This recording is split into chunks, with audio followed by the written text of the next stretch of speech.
بالله من شرور أنفسنا ومن سيئات أعمالنا من يهده الله فلا مضل له ومن يضلل فلا هادي له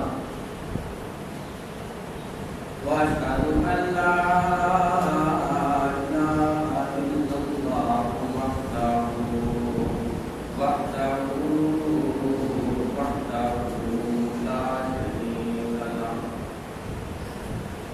وأشهد أن سيدنا وسندنا ونبينا وحبيبنا ومولانا محمدا عبده ورسوله صلى الله تعالى عليه وعلى آله وأصحابه وبارك وسلم تسليما كثيرا كثيرا. أما بعد فأعوذ بالله من الشيطان الرجيم. بسم الله الرحمن الرحيم. لن ينال الله لحومها ولا دماؤها ولكن يناله التقوى منكم. كذلك سخرها لكم لتكبروا الله على ما هداكم وبشر المحسنين. صدق الله مولانا العظيم وصدق رسوله النبي الكريم ونحن على ذلك لمن الشاهدين والشاكرين والحمد لله رب العالمين. اللهم صل على محمد وعلى آل محمد كما صليت على إبراهيم وعلى آل إبراهيم إنك حميد مجيد. اللهم بارك على محمد وعلى آل محمد كما باركت على إبراهيم وعلى آل إبراهيم إنك حميد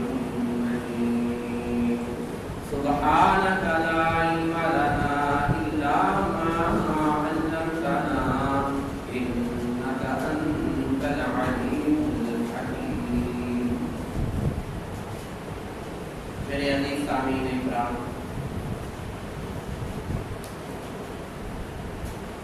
جیسا کہ آپ کو معلوم ہے ذوالحجہ کا مہینہ چل رہا ہے اور عنقریب عید الاضحیٰ ہے، اور اس عید پر عید الاضحیٰ پر جو سب سے بڑی عبادت ہے 10، 11 اور 12 تاریخ کے دن وہ قربانی ہے. اور یہاں پر جو آپ کے سامنے آیت تلاوت کی گئی ہے سورۃ الحج کی یہ آیت ہے، جس میں اللہ رب العزت ارشاد فرما رہے ہیں لن ینال اللہ لحومها، ہرگز ہرگز نہیں اللہ کو تمہارے یہ جو جانور ذبح کرتے ہو یہ خون اس کا نہیں پہنچتا، نہ تو اس کا گوشت پہنچتا ہے اور نہ ہی اس کا خون پہنچتا ہے. وَلَٰكِن يَنَالُهُ التَّقْوَىٰ مِنكُمْ، بلکہ وہ تو تمہارے تقوی کو دیکھتا ہے. تو اس آیت سے سب سے پہلی بات تو یہ پتہ چلتی ہے کہ جس کسی نے بھی قربانی کرنی ہے، اللہ کے لیے جانور پیش کرنا ہے، قربانی کے لیے جانور کو ذبح کرنا ہے، سب سے پہلے تو اس کو چاہیے کہ وہ اپنی نیت کو درست کرے. یعنی دل کا تقویٰ اسی چیز کا نام ہے کہ جو کوئی بھی وہ کام کرنے والا ہے اس کو خالصتاً اللہ کے لیے کرے. دوہری نیتیں یہ اللہ کے ہاں محبوب نہیں. بعض اوقات آدمی دوہری نیتیں کرتا ہے کہ چلو یہ کام بھی کر لیں گے اور یہ بھی ہو جائے گا، بے شک ان چیزوں میں منافع تو انسان کو ہی ملتا ہے. بے شک جب آدمی قربانی کرتا ہے تو سب سے پہلے مومن بننے کا کام یہ ہے کہ وہ یہ نیت کر لے کہ یہ جو قربانی کر رہا ہے یہ اللہ کی راہ میں اللہ کا قرب حاصل کرنے کے لیے، اللہ کی رضا کے لیے کر رہا ہے. اس کے علاوہ دوسری کوئی بات اس کے دل کے اندر نہ ہو، کیونکہ اللہ رب العزت کو نہ تو اس کا خون چاہیے نہ اس کا گوشت اس تک پہنچتا ہے. تو پہنچتا کیا ہے؟ آپ کے دل کی تقویٰ پہنچتا ہے، دل کی نیتیں پہنچتی ہیں، وہ کس لیے یہ کام فعل سر انجام دے رہی ہیں. اگر یہاں پر کھوٹ پیدا ہو گیا تو پھر وہ قربانی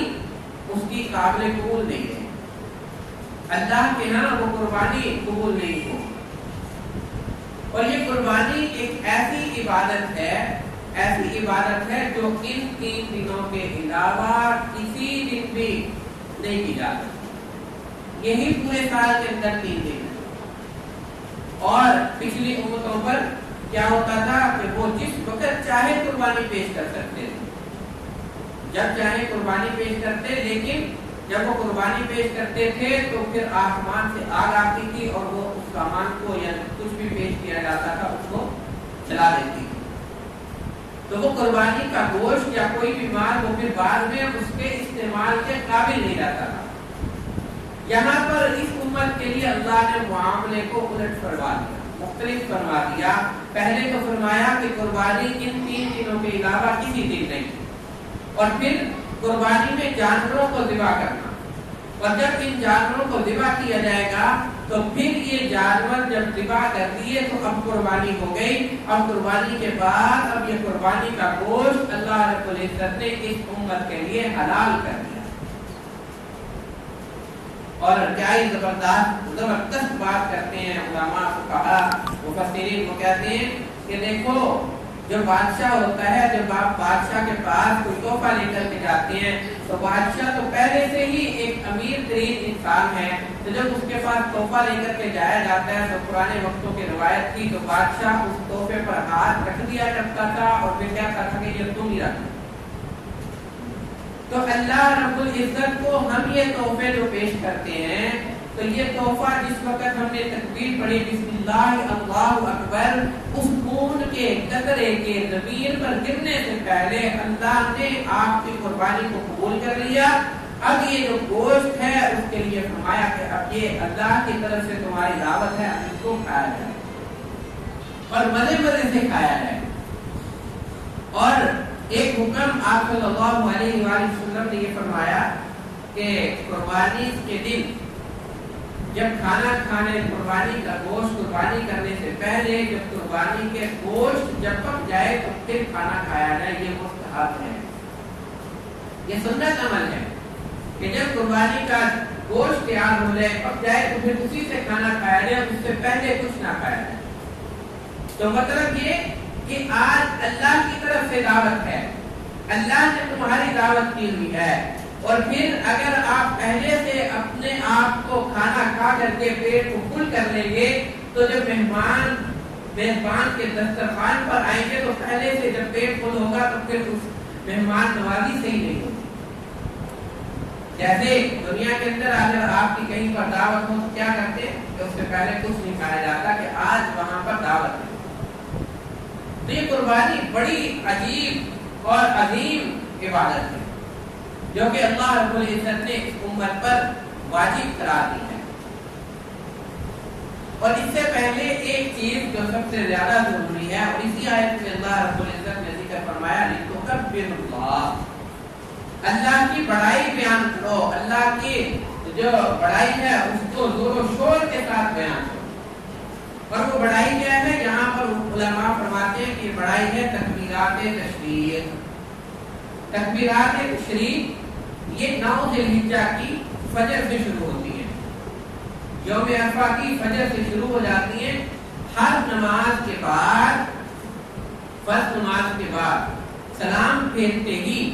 فوراً بغیر کسی وقفے کے اللہ اکبر لا الہ الا اللہ اللہ اکبر وللہ الحمد، یہ الفاظ اونچی آواز سے کہے جائیں گے، یہاں تک کہ مسجد جو ہے اس کی آواز سے بلند ہو جائے، آواز جو ہے وہ پھیل جائے، گونج اٹھے آواز مسجد سے۔ تو مردوں کے لیے اس کا کہنا ہر نماز کے بعد 13 تاریخ کی عصر تک ہر نماز کے بعد اس کا پڑھنا واجب ہے۔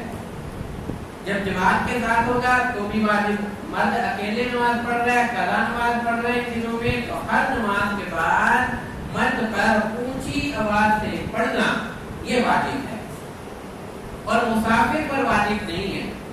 مسافر اگر مقیم کا وہ مقتدی بن جائے تو پھر مسافر پر بھی واجب ہو جائے گی، اور اسی طرح عورتوں پر بھی یہ تکبیر پڑھنا آہستہ آواز میں واجب ہے۔ ہر نماز کے بعد گھر میں بتایا جائے کہ دیکھیں ان 5 دنوں میں جو بھی وہ فرض نماز پڑھے گی، فرض نماز کے فوراً بعد اس تکبیر کا کہنا جو ہے وہ واجب، آہستہ آواز میں، مرد اونچی آواز سے کہے گا اور عورت آہستہ آواز میں۔ اور اسی طرح عید و عیدین کی نماز کے لیے، چھوٹی عید کے لیے بھی جب وہ گھر سے نکلے تو راستے میں اس تکبیر کو بلند آواز سے پڑھتا ہوا ہے۔ عید الفطر میں آہستہ آواز میں اور عید الاضحیٰ میں بلند آواز سے پڑھتا ہوا ہے، راستے میں جاتے ہوئے بھی واپس آتے ہوئے بھی یہ مستحب ہے، سنت، اور ہر نماز کے بعد واجب ہے۔ تو اس لیے اس کا اہتمام ضرور کیا جائے، جو واجب ہوتا ہے اس پر عمل کرنا ضروری ہوتا ہے، اگر نہیں عمل کرے گا تو گناہگار ہوگا۔ تو اس لیے 9 ذی الحجہ کی فجر سے شروع ہوتی ہے تکبیرات، اور 13 ذی الحجہ کی عصر تک ان تکبیرات کا کہنا واجب۔ اور پھر دوسرا عمل جو ہے وہ ان دنوں میں قربانی ہے۔ اب قربانی کی طرف چلتے ہیں، تو قربانی سب سے پہلے بات یہ ہوگی کہ قربانی واجب کس پہ ہوتی ہے، کس آدمی کے اوپر قربانی واجب ہوگی۔ تو اس کے لیے حکم یہ ہے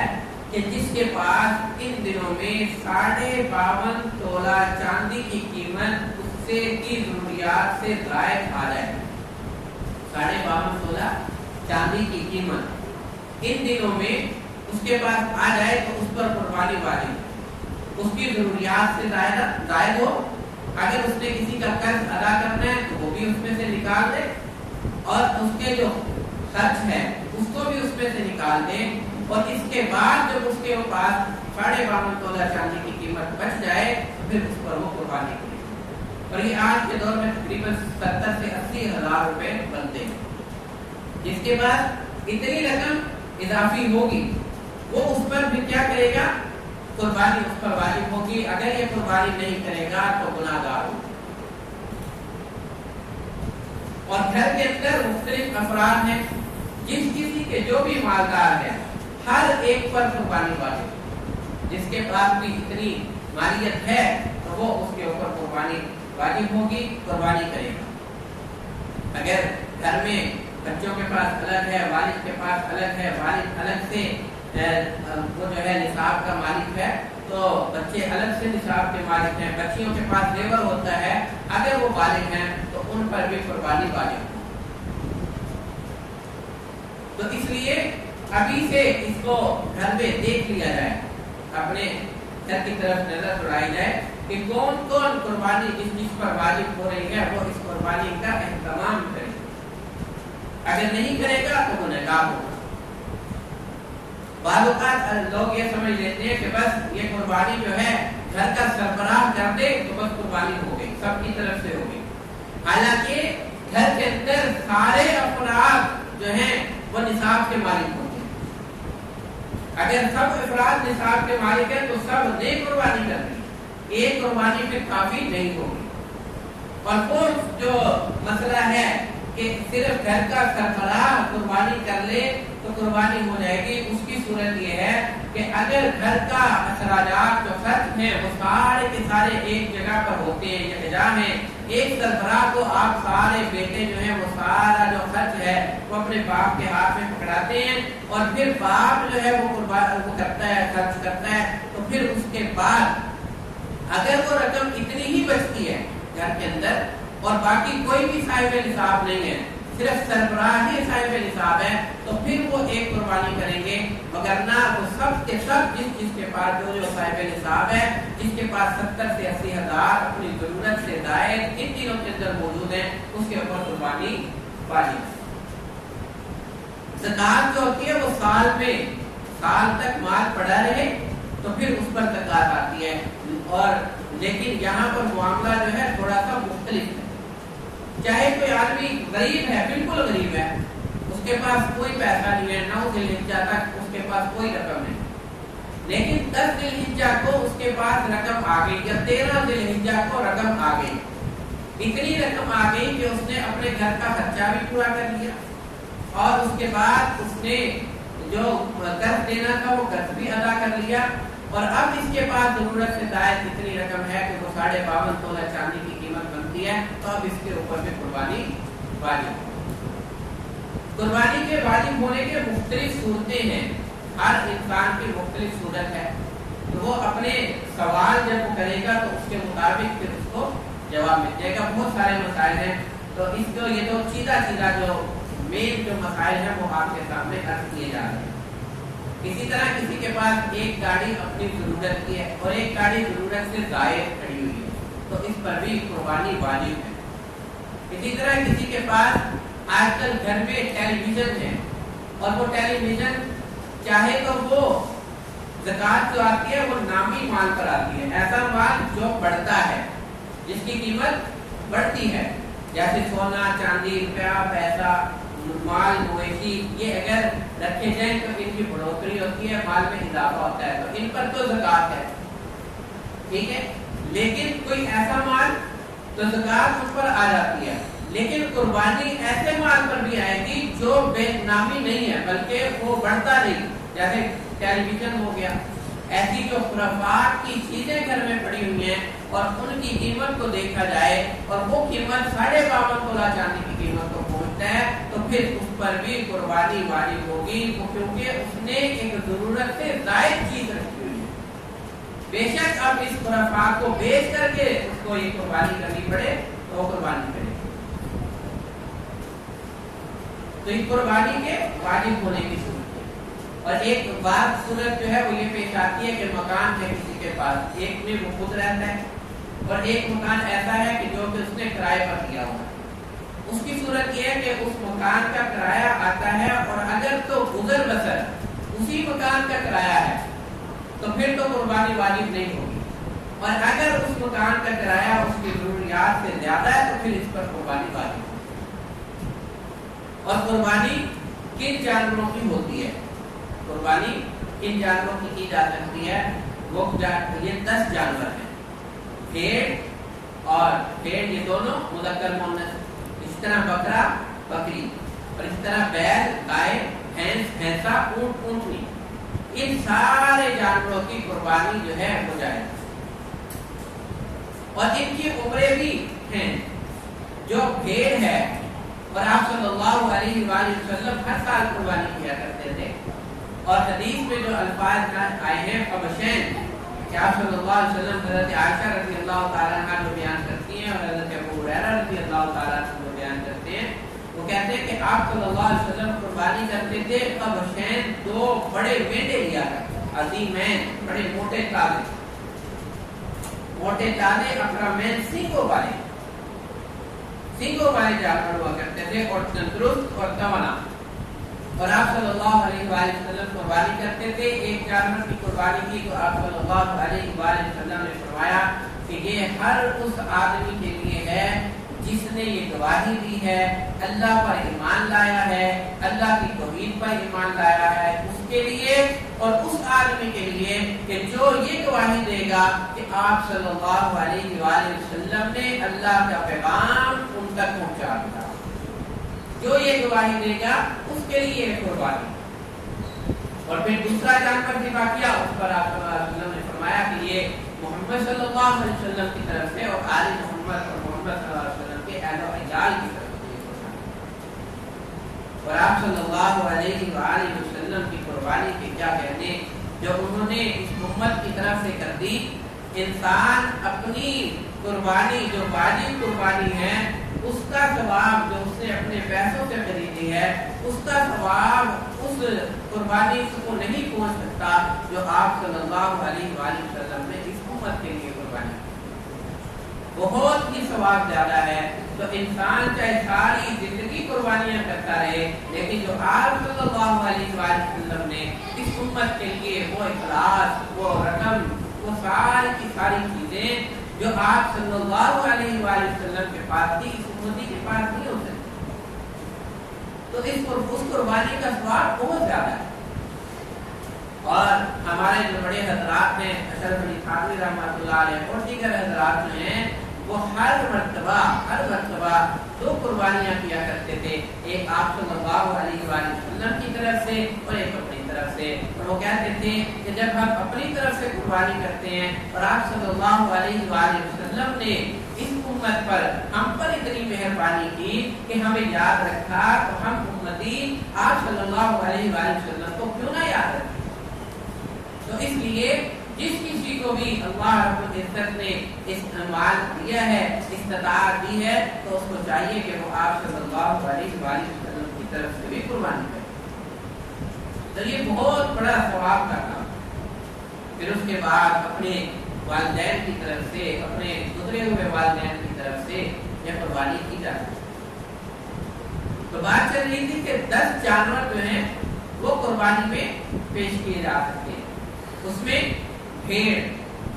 اور جس کو عام زبان میں لیلا، یہ آپ صلی اللہ علیہ وسلم جو کرتے تھے میٹھے، ان کو ہم یہاں پر لیلا کار کہتے ہیں یا چھترے کہتے ہیں۔ تو اس کی عمر جو ہے وہ 1 سال ہونا ضروری ہے، اور اس کی نشانی دوندا ہونا، آگے کے 2 دانت ہیں اس کی نشانی۔ اور لیکن بھیڑ کے بارے میں آپ صلی اللہ علیہ وسلم نے فرمایا کہ اگر یہ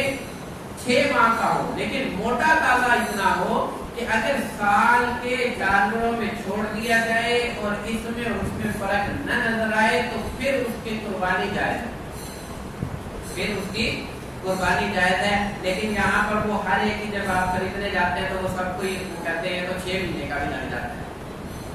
چھترا کہتے ہیں کہ 6 مہینے کا بھی لگ جاتا ہے، لیکن ایسا نہیں ہے۔ اس کے لیے شرط یہ ہے کہ موٹا تازہ ہو، پھلکا ہو، تو پھر اس کی 6 ماہ کے جانور کی قربانی لگے گی، وگرنہ اس کی قربانی جائز نہیں۔ اور بکرا اور بکری اس کی قربانی 1 سال ہونا ضروری ہے، 1 سال سے 1 دن بھی کم نہ ہو۔ اور گائے بیل بھینس اس کی عمر 2 سال ہونا ضروری ہے، 2 سال سے 1 دن بھی کم نہ ہو۔ اونٹ کی 5 سال عمر ہونا ضروری ہے، اس سے 1 دن بھی کم نہ ہو۔ یہ جانور ہیں جن کی قربانی ہے۔